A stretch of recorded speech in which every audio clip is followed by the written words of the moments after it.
I'm Kourtney Smith. And I'm Elyse Sharp. And we are two Shakespeare nerds who decided to make a podcast about our love for Shakespeare. In this podcast, we will tackle as many dimensions to Shakespeare's plays as we can by looking at the text, examining the historical context in which it was written, and how the text is viewed through modern lenses of feminism, racism, classism, colonialism, nationalism, ableism, all of the isms. We will discuss how his plays shaped both the past and present, and, as actors, how his plays can be responsibly performed today. All while trying our best to approach his works without giving in to bardolatry. So, Shakespeare Anyone?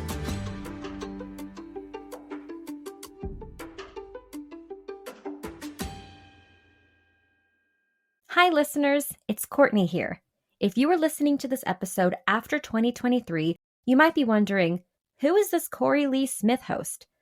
When we started this podcast, I went by that stage name, Korey. I've chosen to leave my stage name and, as you know, I now go by Kourtney.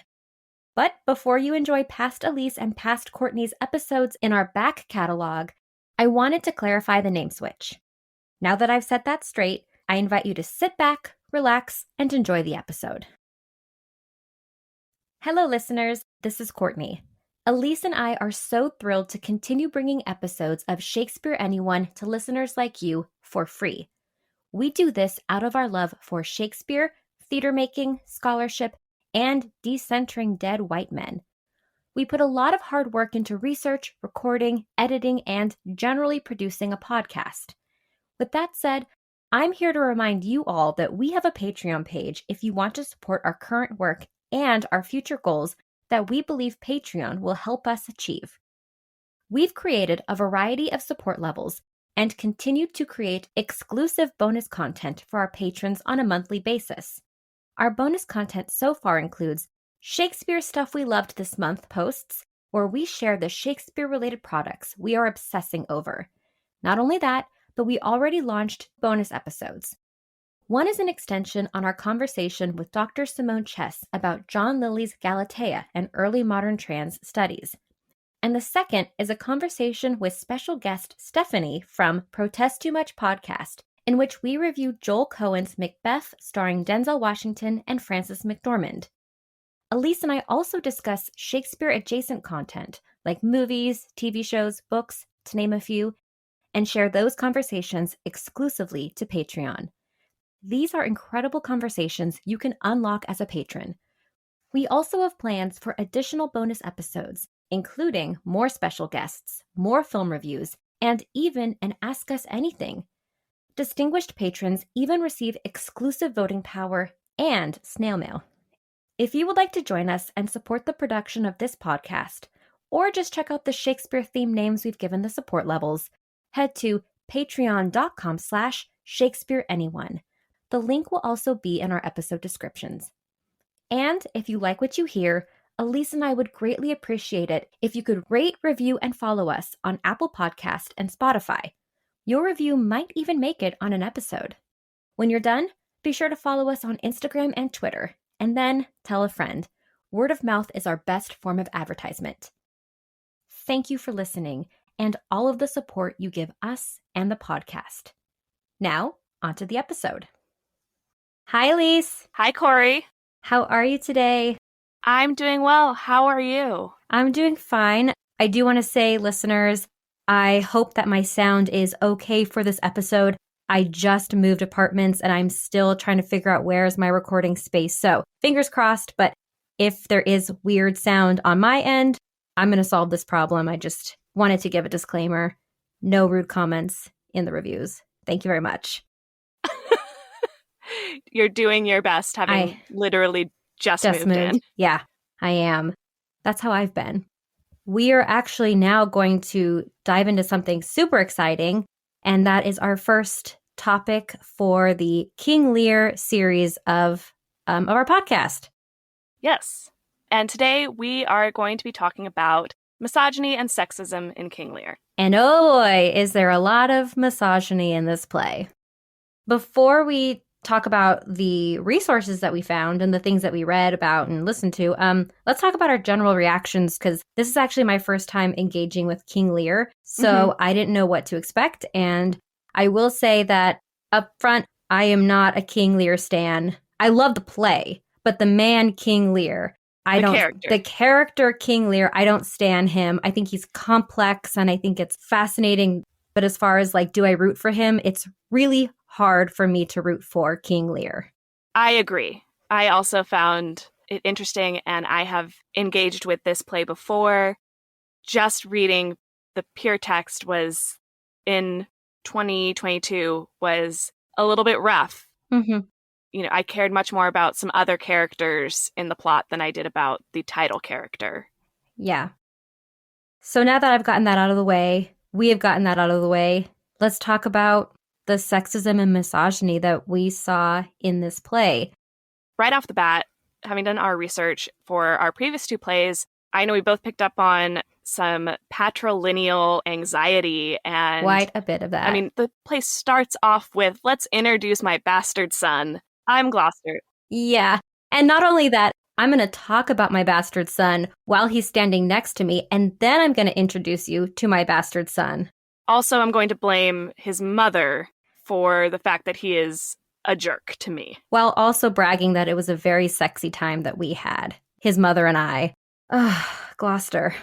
And then we get into the splitting of the kingdom into 3 and giving it to daughters by Lear. Yeah, versus the traditional concept of everything going to sons, the firstborn son. Right.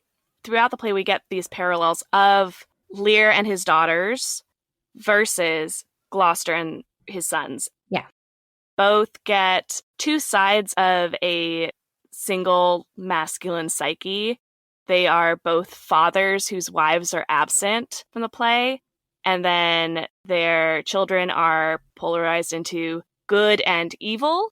Yeah. And their attitudes towards sexuality are also polarizing. Yeah. You got your very chaste, pure children and your not chaste and pure children, your sexually active children. Yeah, which is ridiculous anyways, because the whole point of the role of a woman in early modern England was you are like a sister and a daughter and a wife.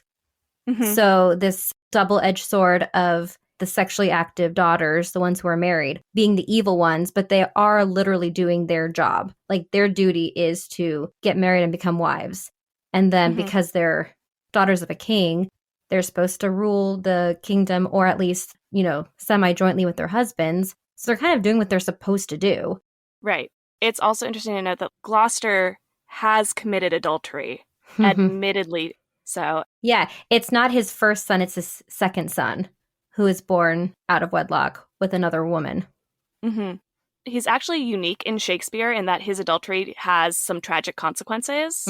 The consequence is not at all the impact it has on his wife or the unnamed partner he had this illegitimate child with, but the consequences are about how his illegitimate son ends up seeking retribution and revenge on his father. Yeah, it gets him directly. Right. And in medieval Europe and England, blinding and castration were punishment for sexual crimes.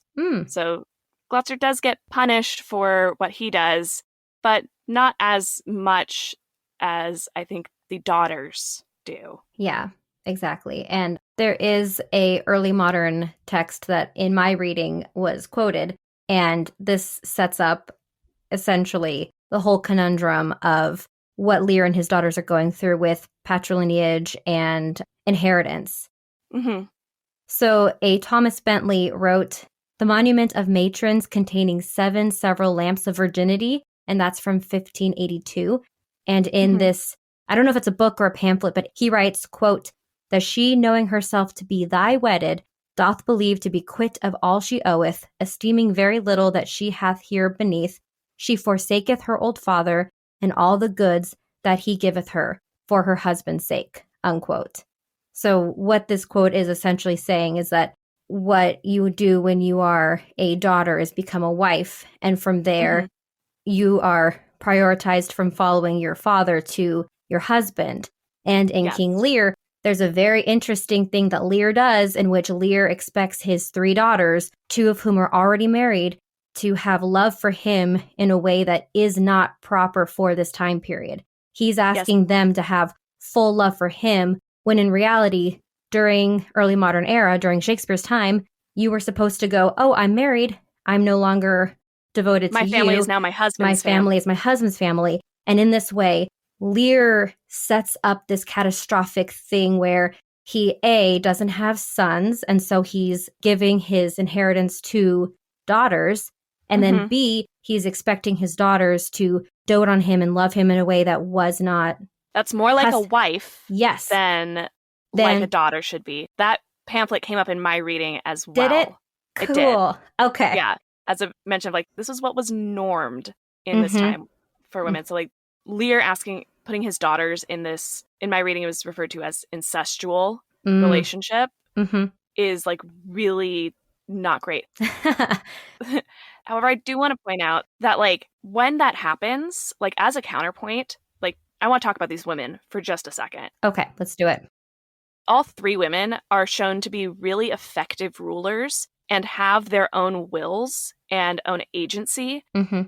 But the men around them are really unable to deal with it. And, for example, the rule of the daughters of Regan and Goneril, like, there's no transition period. We don't see any political upheaval coming from Regan and Goneril being in power. No. And Cordelia is able to lead an army with no question. Yeah, her husband goes back to France. She stays. So this is a world where women can be leaders. Yeah. A quote from one of my readings from Catherine Schwartz's Fallen Out with My More Headier Will, Dislocation of King Lear. She points out that all of the negative truisms of femininity, shrewdness, scheming, expediency, sexual calculation, and the priority of ends over means mirror the practical habits of state. These women, for all of the misogynist tropes that they inhabit, it's what also makes them effective rulers and really good at their jobs. Right. It's women embodying male court politic attitudes and behaviors and calculations. Yes. Yeah. And in Lear, the proximity to women or the feminine is really the problem, and misogyny is about the appearance of control. So the men who sever themselves from women in Lear succeed. The ones who are allied with the women fail. Yeah. Oh, yeah. Cornwall dies. He gets stabbed by the servant, and it's because he was aligned with Goneril and Regan. Albany, he shifted away from them. Literally is accused of being effeminate by Goneril, and over the course of the play, distances himself so much and becomes so stoic and more violent that he goes from this effeminacy to rejecting women as, like, fiends and temptresses. And at the end, it's him, Kent, who is incredibly stoic and like a stereotypical masculine man, stereotype of masculinity. And then there's Edgar, who is hostile in how he speaks about women and how he treats women. And those 3 are left standing at the end because, in part, they have rejected or avoided female sexuality. And the only woman that any of them seem to have any interest in is Cordelia, who embodies this proper, chaste femininity. I got another quote for you. Yeah. Go ahead. Bring it on. This is from Peter L. Rudnitsky. I hope I'm saying that right. The Dark and Vicious Place, The Dread of the Vagina in King Lear. Great title, by the way. Yes. Quote, that women should be chaste, silent, and obedient is a cornerstone of patriarchal doctrine, and Lear's praise of Cordelia ironically attests to the shackles he has sought to impose on her. Now, this is where Rudnitsky does make a note that, you know, they agree with other feminist critics that we should actually interrogate the moral judgments that define Goneril and Regan as monstrous. Shakespeare's still not a misogynist. Oh, he's 100, yeah. So things can be both. You know, there can exist this whore Madonna complex, and Regan and Goneril can, in our modern lens, we can recognize them as not monsters at all. And I will say, from my experience reading just solely the text, I felt for Goneril and Regan up until about the time where they actually do a 180. and are becoming hostile, aggressive, and violent. And their goals are more like, let's squash out any competition we have, anyone who's a threat. I don't remember if it's Goneril or Regan, but one of them says, like, we should get rid of our enemies before they do something to harm us. Basically, the idea that she's saying, like, we should be proactive in this way that's very, like, not feminine in the traditional early modern sense. And that's around the time when I started going like, oh, wow, they're being very monstrous in this moment. But I don't think that they were monstrous up until about that point. Like, Yeah. Rudnitsky also notes that there's this dilemma of the elder daughters. They're very effective, but they can't seem to achieve their political aims without aligning themselves with Edmund. And Edmund is kind of this very distilled, ultimate masculine figure in his hypersexuality that comes from his father and his violence. And so in a way, like Goneril and Regan, while they are these emancipated women, they're still sort of in this patriarchal world. They're kind of evil and dangerous. And when Edmund kills Cordelia, it's this ultimate masculinity killing femininity. That's poetic in this like binary world. It's a very poetic thing to write. Yeah. I think it's also interesting to note that the portrayal of Cordelia and the death of Cordelia is unique to Shakespeare. There are earlier versions of Lear. Oh, not written by Shakespeare, written by other people before this play. Yeah. And one of the source materials for Lear is this anonymous story called The True Chronicle History of King Lear, Leir. And it and other plays, stories, poems derived from it have Cordelia live and succeed Lear on the throne successfully. So this image of Cordelia dying and being killed by a hyper-masculine Edmund, us getting this kind of reverse Pieta image of Lear holding her at the end, is unique to Shakespeare. Right. And likely comes out of something early modern in like the discourse surrounding early modern English, gender roles, sexuality, and all that kind of stuff. But I was just thinking that Goneril and Regan also die, and they are monstrous. Yes. Like both ways that you can view femininity, either the whore or the Madonna, both of those versions, the monstrous and the chaste, die. Like none of the women in this play live to the end. They all die. Right. And like I said before, the three men who are left at the end are the ones who have distanced themselves the furthest. Yeah. And even the two that we talked about in the beginning, Lear and Gloucester, who start off as these masculine men, they, through the course of the play, are feminized before their deaths. So back to my reading by Peter L. Rudnitsky, in this article, he talks a lot about the imagery of the play, and he connects the blinding of Gloucester and the missing eyeballs and the bloody rings that are left over to one Oedipus, who is also a character in classic theater who is blinded and has some messed up familial relations. Yeah, that's an understatement if ever there was one. And Rudnitsky says that Edgar, in his final lines where he recounts to Albany how he became the guide of his Ida's father, he says, "And in this habit met I my father with his bleeding rings, their precious stones now lost." And the phrase precious stones refers to the eyeballs, but it also carries this testicular imagery. What? Really? Yes, like testicles. Go on. Explain yourself. Okay. So we call testicles stones, right? Like in slang, that is a thing that existed back then. And so it draws this parallel between them. And then the bloody rings, the holes that are what is left without these testicles, the absence of such is a vagina. So Gloucester's blinding is therefore a symbolic castration, which leaves him with a vagina, or rather two, on his face instead of these testicular eyeballs. And if you think about what eyeballs look like when they are pulled out, it is kind of similar. And blindness, again, back to Oedipus, it has been this symbolic representation of castration since the Oedipus myth. And it's just very like explicit here. And then similarly, when Lear encounters Kent in the stocks in the latter half of the play, Lear wells up with the same femininity that he has repudiated and pushed away.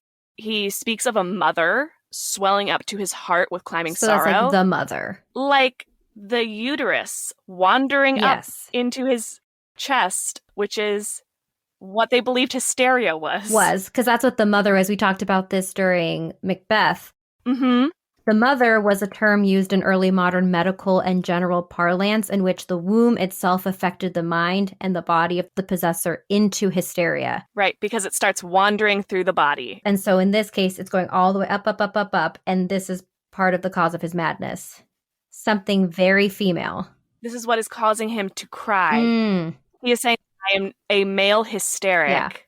After he, earlier in this play, called crying effeminate. He did. He said he would rather do a bunch of things before he cried. He will not weep. Yeah. Right. And now he is saying, I literally have hysteria. Yeah. He's saying, my uterus is in my chest. Seeing you, Ken. So both of these men who start the play as very masculine, virulent men. In charge of their family, in charge of... They are feminized in their downfall. That's fascinating. There's also imagery of the vagina. So you got like the masculine one and the feminine one.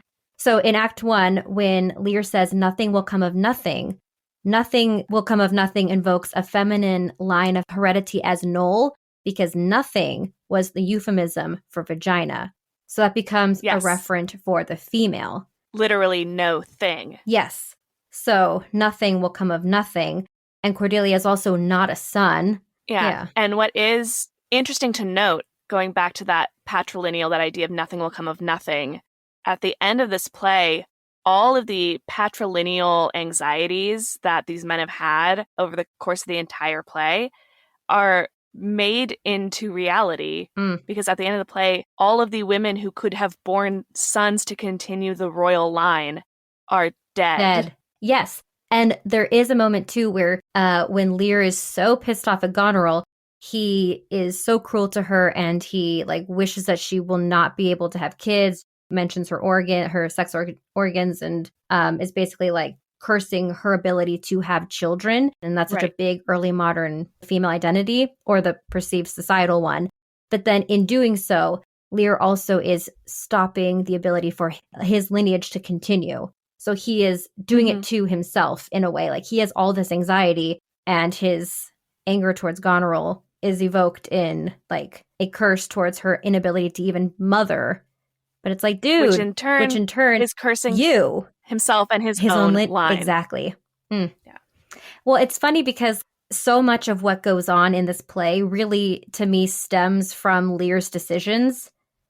He's the catalyst for all of this because of his own patrilineal anxiety, because he is within the context of early modern England, not following the protocols for early modern like inheritance and lineage and all of that, with like, you have no sons, and so you're going to pass it down to your daughters, but you're going to expect your daughters to also be loyal to you and love you even when they have husbands. And so this is very much a curse that he puts on himself as he devolves into quote unquote madness and is dethroned. Yeah. And how much of this is his daughter's fault? For a play with a good amount of sexism and sexist, misogynist opinions towards these women, how much of it really is their fault? I don't think a lot. I think they deal with the lot that is done them. I mean, we can talk about, who was right. Was Cordelia right to not play Lear's game? Or Goneril and Regan, they just knew what the game was and played it well? Right. Really, the fault, though, is Lear for trying to manipulate his children like that. Right. And when we talk about Cordelia, this whole, what shall Cordelia do? Love and be silent? Here, Cordelia, in her asides, she wants to conform to the early modern ideal of silence for women, especially in court or public spaces. And what Lear is asking all three of them to do is to step outside of the silence is the best action for women, and asking them publicly to state their love for him and flatter him. And so she's basically being pushed to make a decision to step outside of how females should be in court, according to that time period. And then she's punished for it. Right. Yeah. And really, it's damned if you do, damned if you don't, because we Right. see that Regan and Goneril are also punished for accepting the terms of this game that Lear sets up. And, you know, he even says that his expectation was really to put all of that daughter-mother relationship on Cordelia. Yeah. Because he says he planned to give her the best third of the kingdom and for it to be his nursery as he grew old. Right. Lear's fool makes repeated comments about Lear's decision to treat his daughters like mothers. The fool reminds Lear throughout the text that he has this double inversion of patrilineage and gender, you know, giving daughters what sons should be given. Right. And the inversion of daughters and mothers. I think it's even more like, not even just what sons should be given, because we see that at this time, if there was a male heir, it would go to him first. We do see, you know, women heirs. It's more like you put your daughters in your wife's place. Yeah. And in your mother's place. Yeah. And that's weird. It's very weird. That's inappropriate. Yeah. The fool says that Lear is a king being ruled by his own female offspring when, quote, thou madest thy daughters thy mothers, thou gavest them the rod and putst down thine own breeches, unquote. So Lear is putting aside this masculinity and he's being ruled by women and specifically his daughters inappropriately. I think it's less that he's being ruled by women and more that, like, you've put yourself in a relationship that a father should not be in with his daughters. Yeah. No child should have to parent a parent. Right. And then when Goneril and Regan, I think it's Regan, when Regan clearly says, like, you need to be with Goneril because she knows how best to take care of you, he gets mad at her. He's like, no. Yeah. I won't be told what to do and how to do it. And he acts like a child. While insisting that he's also their father. Being taken care of as if he was the child to their motherhood, yeah. Right. Yeah, while trying to remain father and king in name. Yes. Right. Yeah. I know you read about some performances of Lear. I did. So I've seen some performances of Lear. I feel like they've always just been very, like, classic interpretations of this. This is anecdotal, purely my experience. Go on.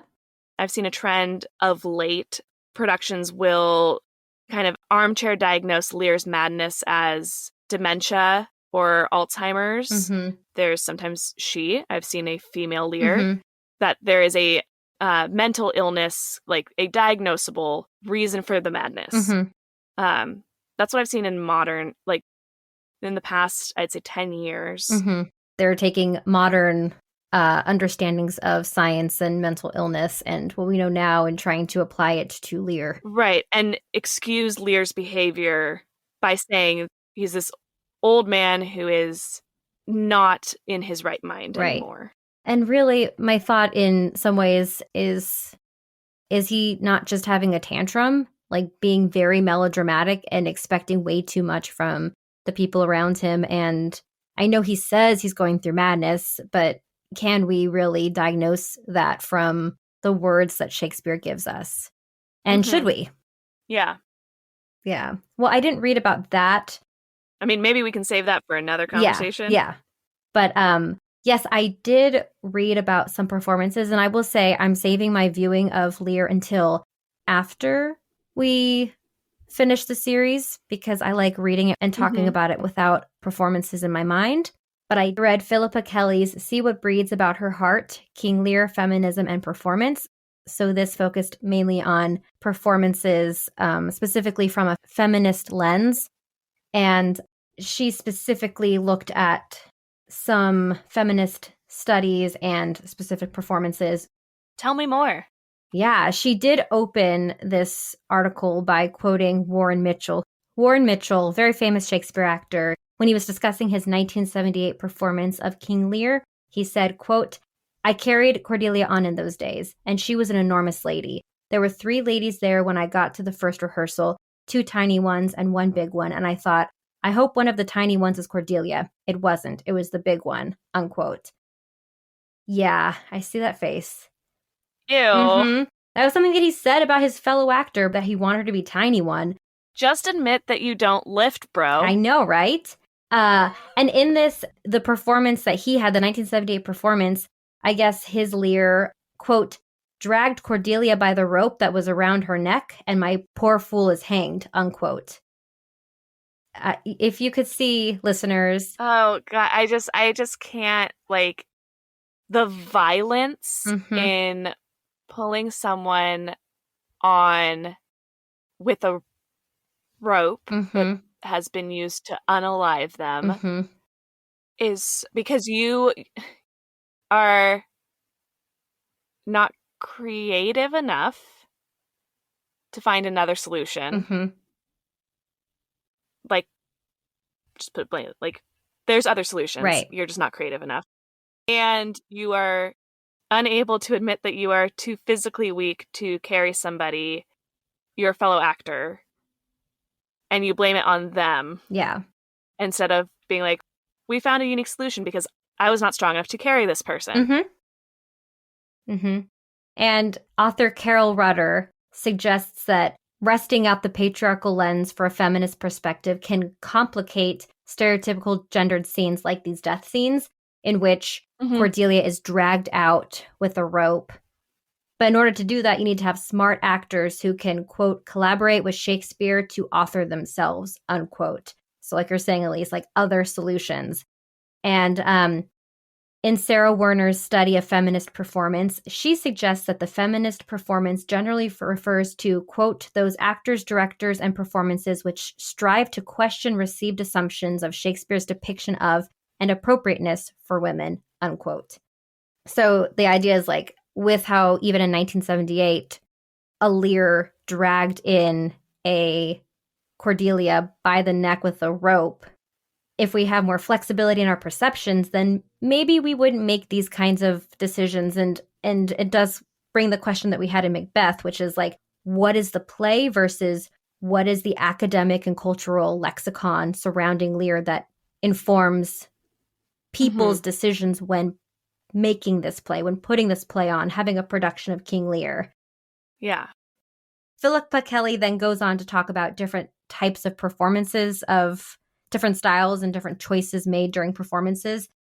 And here are some examples, I'll just kind of go through them, of different kinds of Lears, Goneril's, Regans, Cordelias that have existed recently. So for Lear that she talked about, I'm not really going to go into them very much, but while many of the more recent productions of the play have emphasized Lear's domineering qualities, like the Royal Shakespeare Company's 1976 London production, his childishness in the Richard Eyre's 1997 London production, and his headstrong willfulness, the Gail Edwards' 1998 version at the State Theatre Company, or his unattractive irascibility from the Australia's 1998 Bell Shakespeare Company production, some have used emblematic stage machinery to augment verbal challenges to the idea of an old man's poignantly heroic journey.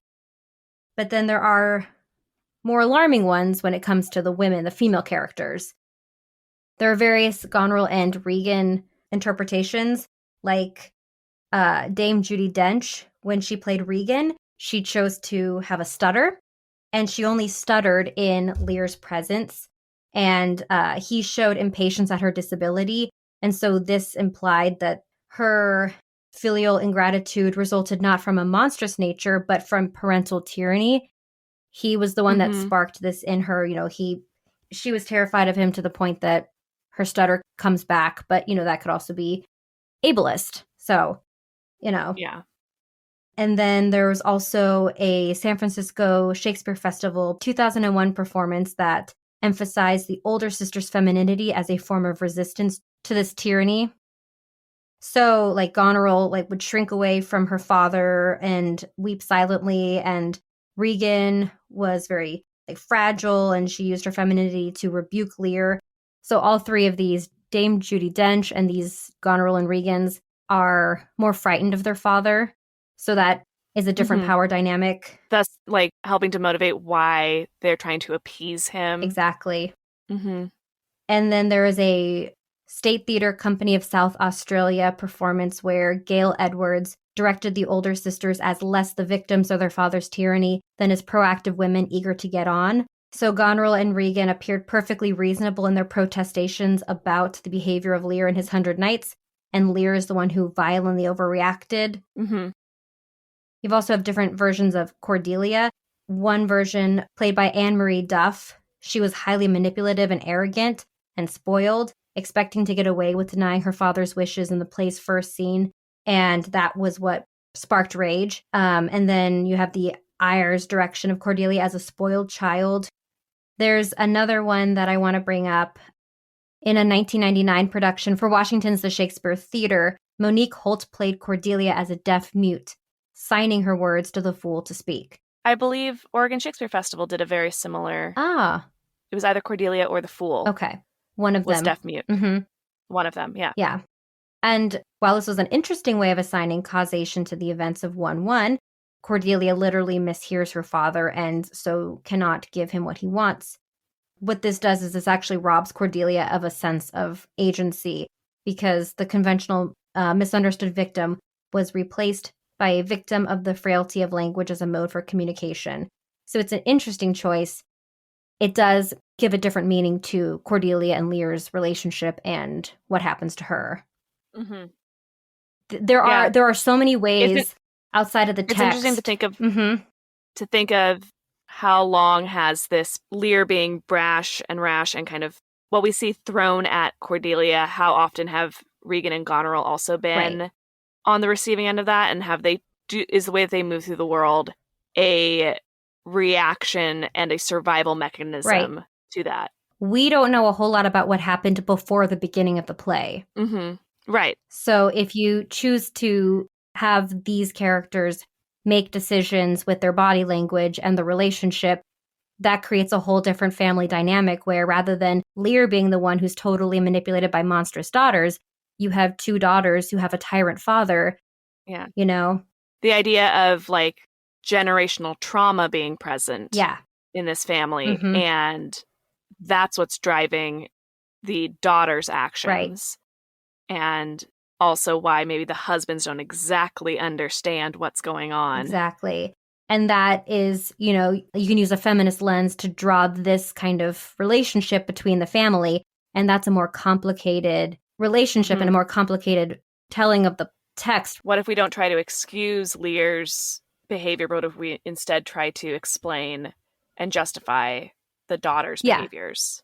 Yeah. Rather than having the minor characters just kind of be minor characters, elevating them and giving them more motive and more complexity so that it's a more well-rounded story. I think it's an interesting question to ask, like, who in this situation is really being victimized? Is it the old man? If it's the old man, then is he maybe like not in his full faculties anymore? Is he being taken advantage of?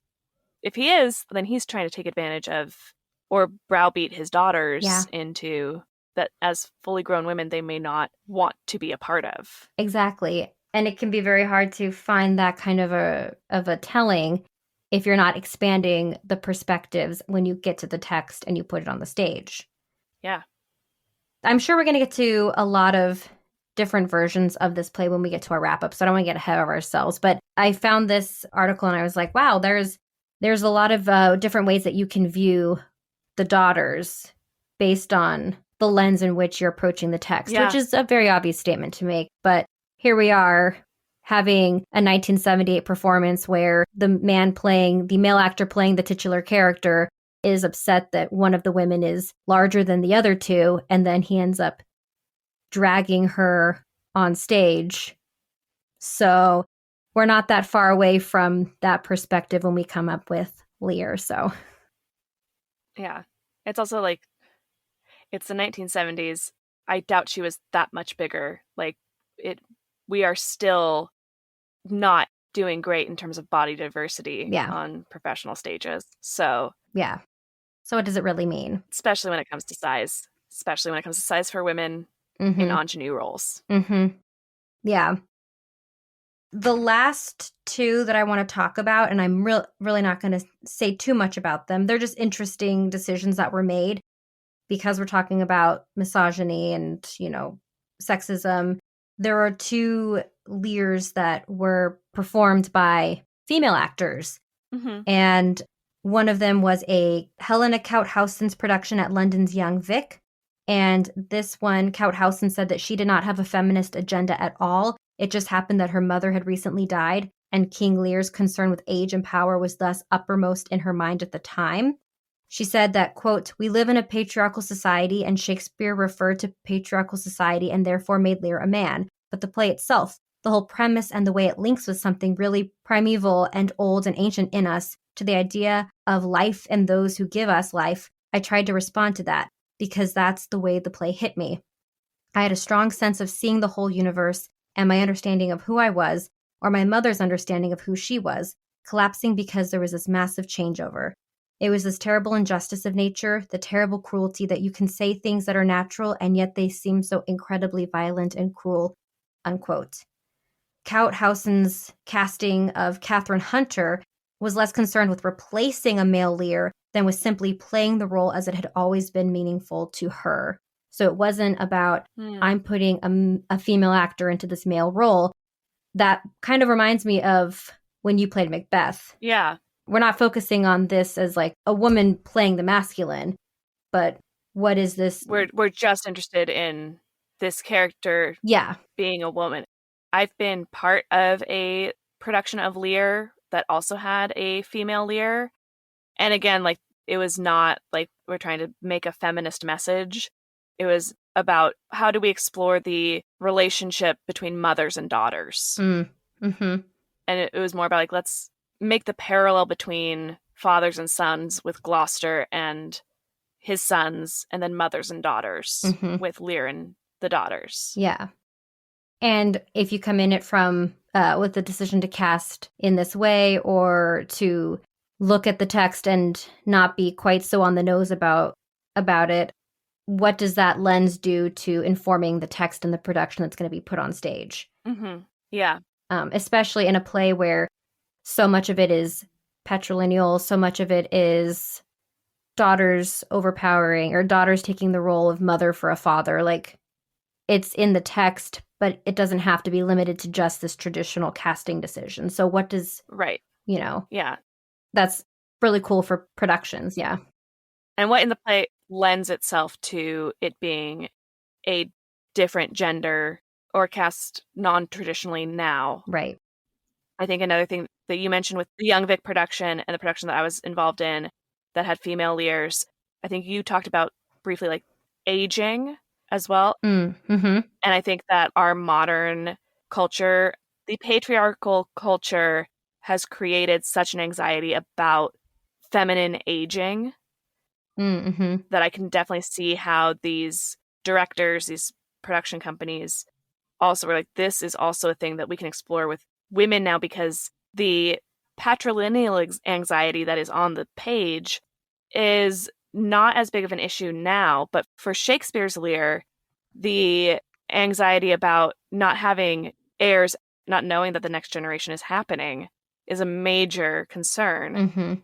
And certainly that it's like his heirs are going to be from his daughters is a big anxiety. And then the anxiety that is in the text lends itself well to being translated into an anxiety about aging in general. Yeah. As a woman when the character is a woman. Yeah. Yeah, I see that. With all of the commercials for like anti-aging and how to stay young and how, all of geared towards women who are aging. And while we know today that Lear could have tried to father somebody else, in Shakespeare's time there was that concept of the ages of man and what was appropriate for men at each age. And so it was no longer, he has aged past the point where it is proper for him to father children. And therefore, now it all rests on his daughters and trying to get them married off, trying to set them up well so that their future generations can be better. So that is still that like anxiety about aging. And women, female identifying actors can certainly, even if the text isn't talking about like having a child in your womb and birthing a child, identify with motherhood and fatherhood. And if you are going to have grandchildren, and what that's going to look like. It's not at all from the same, like you said, it's not the same thing where it's inheritance and it's titles, but it's still something that as people age and have kids, they want to have grandkids. Some of them want their family lines to continue, and that's relatable if you are a man or a woman or you're non-binary. Yeah. Yeah. The last Lear I want to talk about is in contrast to this Aughterson Lear, Maureen Shea's 1996 production for the Company of Women at Wesley College in Massachusetts. Maureen Shea's production was praised for the strength of its eponymous role and criticized for a flawed overall conception. So while it was being trumpeted for a female Lear, the production replicated the fundamental patriarchal assumption that the three daughters, unlike their father, need only be sketched out as victims or villains.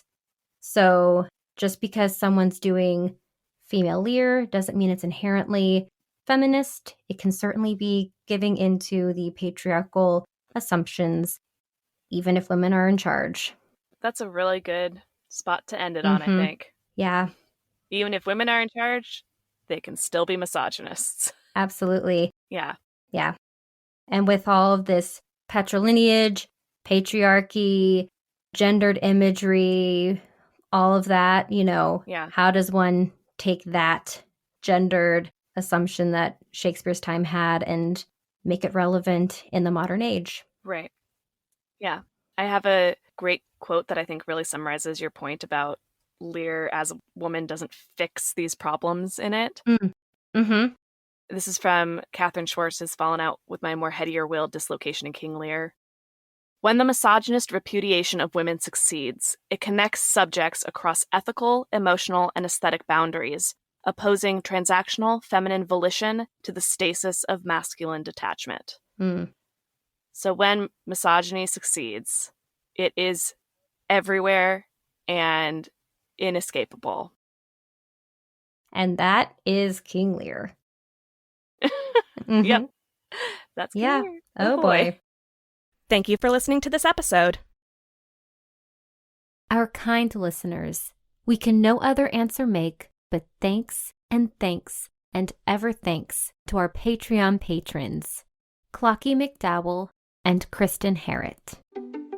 I'm Kourtney Smith. And I'm Elyse Sharp. This is Shakespeare Anyone? Thank you so much for listening to Shakespeare Anyone. Works referenced in this episode are available in the episode description. Our theme music is Neverending Minute by Sounds Like Sander. If you would like to support us, it would help us out if you would hit the subscribe button, like us, leave a comment, write a review, share us on social media, tell a friend about us, all the things. We'd appreciate it. You can also support the podcast at patreon.com/Shakespeare Anyone. Patreon patrons get access to exclusive bonus content throughout the year. The link is also in the episode description. For more, you can visit our website, shakespeareanyone.com, follow us on Instagram at Shakespeare Anyone Pod, or Twitter at Shakespeare Anyone. For Twitter, that's Shakespeare Any and the number 1. Every other platform is spelled out like the name of the podcast. Now, because you listened all the way to the end of the credits, here's a completely random Shakespeare quote for you.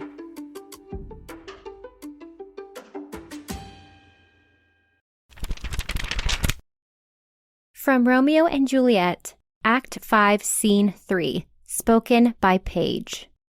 He came with flowers to strew his lady's grave, and bid me stand aloof, and so I did.